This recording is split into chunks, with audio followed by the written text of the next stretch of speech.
ही मागणी प्रत्येक राष्ट्रवादी काँग्रेस पक्षाच्या कार्यकर्त्याची आहे। आज आदरणीय सुनेत्रा वहिनींच्या अध्यक्षतेखाली जे शिष्टमंडळ माननीय मुख्यमंत्री महोदयांना भेटलं, त्या मागचं कारण एकच आहे की आता ब्लॅक बॉक्स रिकव्हर करायला विदेशात पाठवलं जाण्याचं काल सांगण्यात आलं।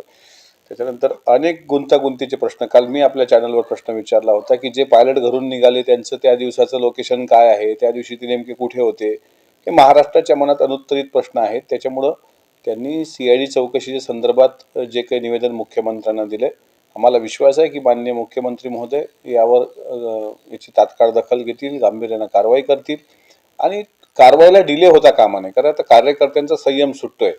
म्हणजे इतक्या मोठ्या नेत्याचा असा दुर्दैवी विमानाचा अपघात होणं आणि त्या अपघाताच्या नंतर कुठेही ठोस समाधानकारक उत्तर न भेटणं, त्याच्यामुळे कार्यकर्त्यांच्या भावनेचा उद्रेक महाराष्ट्रात होणार नाही याची काळजी पण सरकार घेणारच आहे। पण अजितदादांच्या मृत्यूचा अध्याय इतक्या लवकर संपेल असं जर कोणाला वाटत असेल तर तुम्ही एक लक्षात घ्या, कार्यकर्ते प्रचंड चिडलेले आहेत, फक्त संयम ठेवलाय। पण जर आता ह्याच्यामध्ये आणखी वेळ होऊन जर याच्यात घातपात निघाला तर याचे गंभीर परिणाम भोगावे लागतील, सर्वांनाच भोगावे लागतील। मी काय कुणाला इशारा देत नाहीये, पण अजितदादांवर जीव ओवाळणाऱ्या लोकांचा संयम याला पण काही मर्यादा आहेत।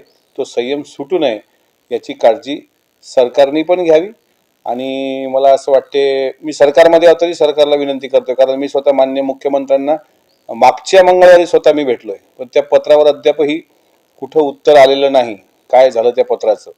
दुसरं, माझ्या प्रदेशच्या अध्यक्षांना आणि राष्ट्रीय कार्याध्यक्षांना पण मी पत्रव्यवहार केलाय की मला यांची भेट घ्यायची आहे, केंद्रीय गृहमंत्री अमित शहाजींची, त्यावर सुद्धा अद्याप उत्तर भेटलेलं नाही।